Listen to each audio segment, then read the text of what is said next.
Today we are going to do Dickey Bell. It is a badge of honor trail. The one in the bottom right corner is Dickey Bell.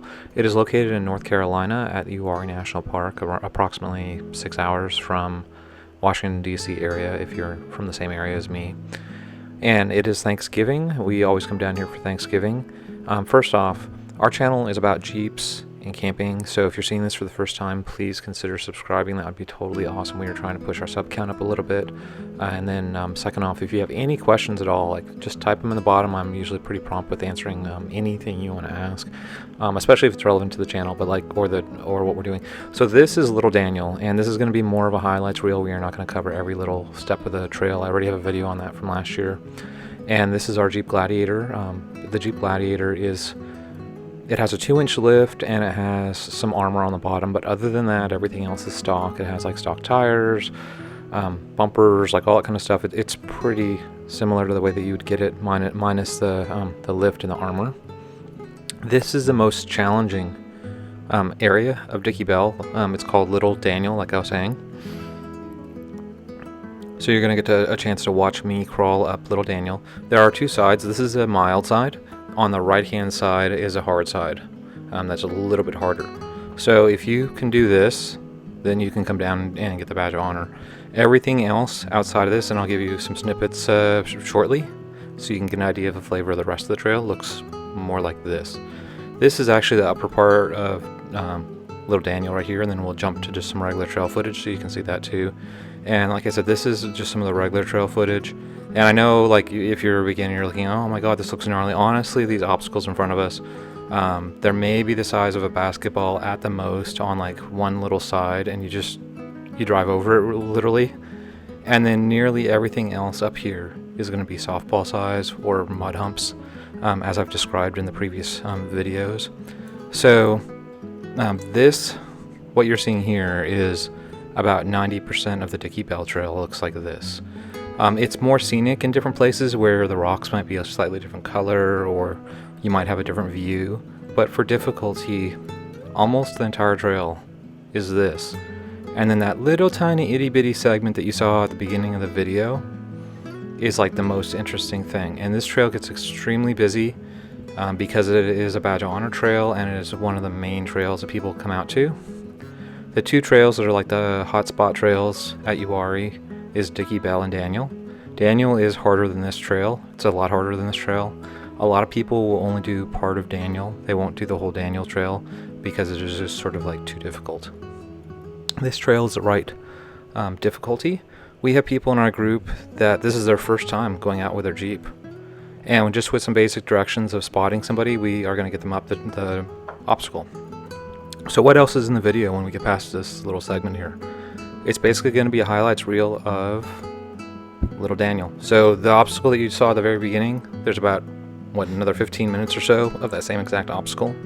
But you're going to get to see different Jeeps approach it in different ways. So this is the very base of the Little Daniel section of Dickey Bell. And to the left here is the easier route, and to the right is a harder route. So you can see that they're coming up the easier route, and this is where we started the footage with my Gladiator. And then from here, if you're on the left side going up, you kind of have to go over this little tiny switchback. And once you get over the switchback, which is the hardest spot, you then immediately just go back to the left, and everything is kind of easy peasy. And we have people in our group that did it on either side. I don't know if we did every possible combination of this, but you just pick your poison and figure out what you want to do. And this is playing in real time, so you can kind of get an idea. And I believe that this was actually the Jeep that this was like their very first time, like out. Well, yesterday was their very first time, so this would be their second time, let's just say, because we took them out on some easy trails yesterday. So basically, you come up what would be the passenger hand side, like they did, and then you cut it driver, like right about there, to go around these rocks, and then you just go up. And I think maybe it's just that they cut it a little bit later than I would have probably had them do it if I was spotting. I'm not spotting. I'm not trying to call people out or anything like that. I'm just trying to kind of give you some commentary, what I'm seeing, like watching the video afterwards. So right here, I would tell them to turn the wheel driver and kind of go in reverse, even though I can't see the other side, because you really want to get them to start pointing in the other direction. Now you see how she moved back before she turned the tires. She didn't really get that much steering movement or whatever. So she moved a little bit, but she probably could have moved a whole lot more. And now, you know, we need to have her turn, you know, more. And maybe she has her front lockers engaged. I can't tell. That could be why the steering is so tight. That's probably what it is. I'm just sort of guessing. But once you get to turn like that, you can go right up the other side. See how easy that is? So this Jeep is going up the harder side. And the thing that makes it harder is right here. There's a little tiny steep little obstacle that you have to come up at the very end of it.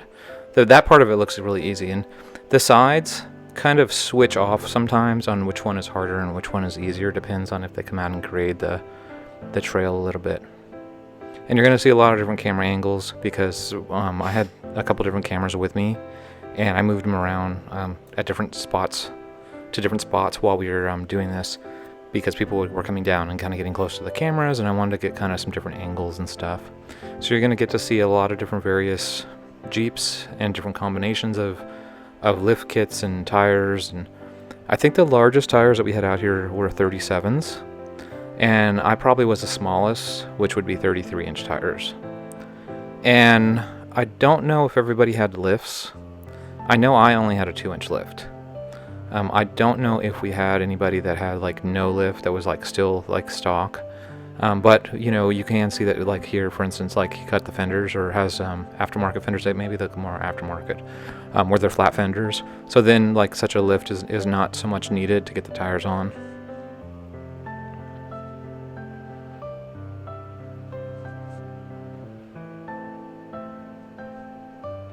So this is the same exact obstacle, back up, you know, with the wheels turned passenger to get around the obstacles. Now you're just repositioning to make that sharp left turn. And you know, I'm longer than everybody and I'm shorter than everybody, but somehow when I did it, I don't know why, maybe it was just magic, like the line I was on. I didn't have to stop and do a little 3-point. I was really expecting that I was going to have to do that. I thought the spotter was going to tell me to stop and do that, and it just was kind of magical, I guess. So here you can see the difference between lockers and no lockers. Did you see how that wheel that's off the ground is just spinning and the other wheel is just sitting there? That means the front is an open differential, right? If he had like the front lockers turned on or whatever, what would happen is that other side would move him forward. And you don't have to have lockers. I'm just kind of pointing that out so some of the viewers that don't know what all this means, like it kind of helps you kind of decide what these things do and what the buttons do and stuff, because some people are just kind of curious about it. So the lockers, like I was saying, like you have front and rear lockers that are separate. And so when you have like a 2-wheel drive vehicle, really there's only one wheel that will turn. And it's like if it's, let's say you have a rear wheel drive vehicle, whichever rear wheel has the least amount of traction will spin. So if one is off the ground and the other one is in the dirt, the one that's off the ground will just spin and you won't go anywhere. If you have 4-wheel drive, it means that you have 1-wheel drive in front and 1-wheel drive in back. And same thing, like if you have 2 of the wheels kind of losing traction, then you're stuck. And then the concept of lockers means you're locking like side to side, like the rear 2 tires get locked together, or the front 2 tires get locked together, or all 4 of them get locked. And it depends on what kind of lockers you have to what the options are. But typically with the factory options, normally when you push the button like on the factory Rubicons, the rear 2 will lock together, and then one of the front 2 tires will move and the other one will just sort of sit there kind of lame. And then when you lock the front, it actually locks the front and the back. You don't have an option of just locking the front. And then all 4 wheels will turn at the same rate basically. And you lose a lot of steering when you lock the front. So normally the recommendation that I would give out is to not turn your lockers on at all. And then if you get somewhere where you're like anxious or something and you think that you're going to need them, then maybe consider turning on just the rear, but do not turn the front ones on. You save the first ones for when you're stuck. Like if you're not moving and you're stuck, then turn the front ones on. If you're, moving, you don't have any need to lose your steering. The steering is so important to be able to get on the right rocks. You'll see people go up these obstacles with no lockers at all. You can do it with no lockers. The other thing is the Jeeps have traction control, and I know you're going to tell me like, oh Nathan, you're wrong, like when you put it in 4 low, the little light turns on that says that there's no traction control. That is like a little lie, like the little light is lying to you, I'm telling you. It means that you've diminished traction control. You can go get a JK and you can sit there and spin the wheels a little bit in some mud, and you'll see that like if you count to 10 or something, after 10 seconds, like the traction control light will go away. It'll like literally disappear off your dash, and it will get you to move a foot or two, and then it'll turn back, like it'll turn itself back off. So it's like diminished. The JLs and the JTs, it's not as diminished, and it's a little more aggressive, a little bit more snappy with turning itself on. And I know it's weird that it's like turned off and then it magically turns itself back on, but I'm telling you that's what it does. So anyway, the Dickey Bell Trail, like I was saying, this is the main obstacle here that you're looking at. And it's almost kind of silly. I mean, you drive 6 hours for this 1,000 feet of trail so you can get a badge on your Jeep. But that's what it comes down to. The rest of the trail is scenic. To do the whole trail, and maybe it will take an hour, I don't know. It depends on how big your group is. It's not a terribly long trail. I guess we can look at the map to see how many miles it is, because it'll say on the side of the forestry map the actual size of the trail. However, like I was saying, what you're looking at right now is the main attraction. This is where everybody comes to play, and it's typically the favorite spot on the trail. Unless you're like a brand new person, you're really kind of not wanting, you don't like rocks. I guess if you don't like rocks and you don't like something that is slightly challenging, I guess maybe your first time out, you won't like this little area. But like I said, I mean, this is the hardest. If you can do this, everything else after this is downhill and easier, both before this and after this obstacle on Dickey Bell. And all the rest of the trails outside of Daniel are significantly easier than this section of trail. And that was a 2-door that you just saw. So you've seen 2 doors, you've seen 4 doors, you've seen Gladiators. Well, Gladiators are 4-door too, but you know what I mean, a 4-door Wrangler. The only thing that you haven't seen here so far on this trail footage is you haven't seen a station wagon, or otherwise known as the Cherokee.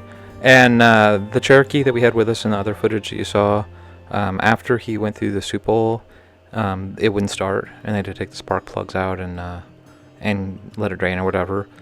He didn't hydrolock his engine or anything like that, but he was having some problems. So then I think he trailered it and went home, but I think he was going home anyway because he had trailered it up.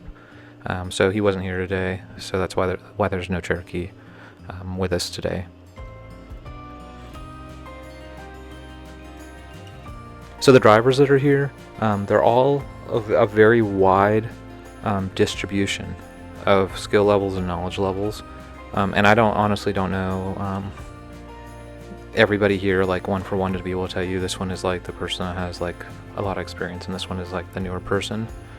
And you can't usually tell just by looking at the rig of like how big the tires are. The tires and stuff are not really a dictator of how long somebody's been doing something. But we do have a very broad range. We have some very, very skilled people here, and then we also have some beginners with us. And I don't mean that derogatory. I just mean that they haven't, done it a lot. And that's what happens anytime you haven't done anything a lot. You're always a beginner. Everybody has to be a beginner at some point. And everybody successfully made it up here. There was no major casualties of any kind on this trail run that we did. Like on the Dickey Bell Trail, I'm just trying to think, and I don't think anybody had any major scratches on their vehicle. If they did, it was on the armor or on the skid plate or something like that on the bottom. Nobody flipped their vehicle or anything. I don't think we did any winching or strapping on Dickey Bell at all. We did some strapping and some winching the other day on some of the other trails. But on this specific trail, we didn't do any of that. Now, it does happen. I'm not saying that leave your winch remote at home when you come to this trail. I'm not saying that at all. I'm just saying that for us specifically, when we did this trail ride, even with beginners with us, everybody took their time and they made it up here. Now, another thing to point out is, since this is a very popular obstacle, you constantly will have a flow of people either behind you or in front of you, because this is not a one-way trail, and you almost always have traffic congestion here. I don't think I've ever done this trail without some level of traffic congestion. And what you see the most and please don't take this the wrong way, is if you see like a motorcycle, they usually will split lanes. And what that means is like they will just zoom right past you or zoom in front of you or cut you off or whatever. They normally just think that they can just go around you because they're so small. And so you see that like a whole lot if it's a motorcycle. If it's an ATV or a side-by-side, especially as like a smaller side-by-side, a lot of times they will try to get around you, but they are not anywhere near as aggressive as the motorcycles. And the really large, like desert type ATVs, they know that they're almost the same size as a Jeep, and most of them are really chill. They just kind of follow you around and stuff, and if they can get around you, they will, but they don't really like they're not quite as aggressive with trying to get around you. But if you do see a motorcycle, like I was saying, the best thing you can do is just sort of like slow down and come to a near stop and allow them to just go around you, because they will go around you even if you don't slow down. Like as bad as that sounds. And that's for all the trails. That's not just for Dickey Bell. As far as I know, there are no rules in place preventing ATVs and side-by-sides and motorcycles from doing Dickey Bell. I know at some parks they have like rules stating which trails are allowed to do and which trails are not allowed to do. And speak of the devil, there's a small ATV right there in front of us. At Uwharrie National Park, as far as I know, they are allowed on all the trails. The only thing is, like, there is a sign on Daniel, which will be the next Jeep video that we post. It may not be the very next video, but the next video that I edit at least will be on the Daniel Trail. And I've already posted some Daniel footage last year. On the Daniel Trail, there is a sign that says not recommended. But that doesn't mean that you're not allowed. That just means that they do not recommend that you take like an ATV or a side-by-side or whatever up there. And I think the picture is a picture of an ATV, if I remember right. And the difference like between the ATV and the UTV, if you don't know those terms, whatever, if you're like a Jeep person, the one that you sit in with a steering wheel is a UTV. The one that you sit on that looks like a motorcycle with four wheels is an ATV. So anyway, as you can see here in these obstacles, for the most part, people are not really too terribly challenged with it. You don't see people breaking down. You don't see us winching people. For the most part, there's a little bit of spotting involved. People back up maybe a little bit and then turn the wheel, and then they move forward. And there's like 37s right there. And usually, like, the advice I give out to a lot of people is if they get stuck somewhere, the first thing I advise them to do, if like there's no spotter or whatever, is back up like a foot or two. Not that far, just back up a little tiny bit, and then turn the steering wheel either direction, like either left or right, hopefully not into a tree, and then go forward. And most of the time, if you just move your vehicle over just like, say, 2 or 3 inches, a lot of times that's all the difference like it takes between being stuck and unstuck. And the same goes here, you know, like if you're going up and you think you're on the right path, you think like in your head, I think I'm doing it the right way, but I'm not moving. You just back up a little bit. You turn the steering wheel, like there's a rock or something that's touching something that you weren't expecting, and then get the vehicle to move a little bit. And you can see like our front end right here on the left, like I said, it's all out of order. We were actually the second to last people or Jeep to go up this obstacle, but I intentionally moved us to the front of the line just so you'd see it at the beginning. There's a side-by-side going up, a Polaris, and they went up the easy side, but I've seen them go up the hard side too. This Jeep joined us. They were just here out by themselves, and they saw us out here and they asked if they could join us, and we said sure. There's lots of friendly people out there, so even if you come down here and you don't have a group, a lot of times if you ask really nicely and you don't seem like you're like a mega like jerk, a lot of times like groups will just let you kind of follow them around. I'm grabbing all the cameras and you can get an idea now of how steep this place is. So anyway, hopefully all this helped you out with seeing it, and please like and subscribe. Thank you.